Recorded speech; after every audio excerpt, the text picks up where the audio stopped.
వేసవికాలం మొదలైతే చాలా ఇళ్లలో పెరుగు, మజ్జిగ, లస్సీ రోజువారీ ఆహారంలో భాగం అవుతాయి.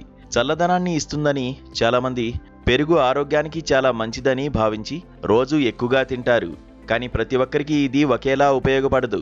కొందరికి పెరుగు తిన్న తర్వాత కడుపు ఉబ్బరం, గ్యాస్, చర్మంపై పింపుల్స్ లేదా శరీరం వేడిగా అనిపించడం వంటి సమస్యలు వస్తాయి. అసలు సమస్య పెరుగులో కాదు, దాన్ని తినే విధానం మరియు సమయంపైనే ఆధారపడి ఉంటుంది.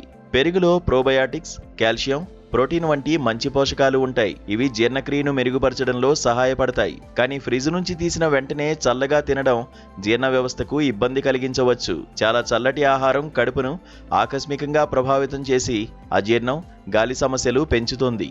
అందుకే పెరుగు తినే ముందు కొద్దిసేపు గది ఉష్ణోగ్రతకు ఉంచి తినడం మంచిది.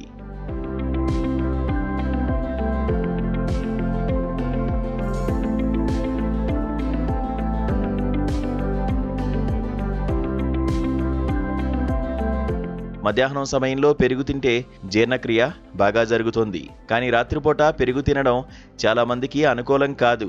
ముఖ్యంగా జలుబు, దగ్గు, సైనస్ సమస్యలు ఉన్నవారు రాత్రి పెరుగు తినడం మానేయాలి.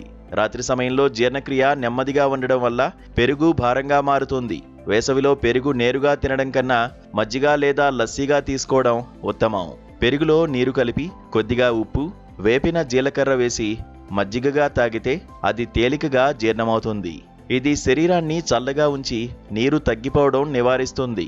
లస్సీ తాగాలంటే తీపి ఎక్కువగా వేయకుండా తక్కువ చక్కెరతో తాగడం మంచిది. కొంతమంది జాగ్రత్తగా ఉండాలి.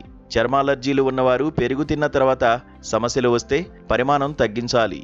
జీర్ణ సమస్యలు ఉన్నవారు నేరుగా పెరుగు కాకుండా మజ్జిగను తీసుకోవడం మంచిది. బరువు తగ్గాలనుకునేవారు తక్కువ కొవ్వు ఉన్న పెరుగును ఎంచుకోవాలి. మొత్తానికి పెరుగు ఆరోగ్యానికి మంచిదే, కానీ దాన్ని సరైన విధంగా సరైన సమయంలో తీసుకుంటేనే ప్రయోజనం ఉంటుంది.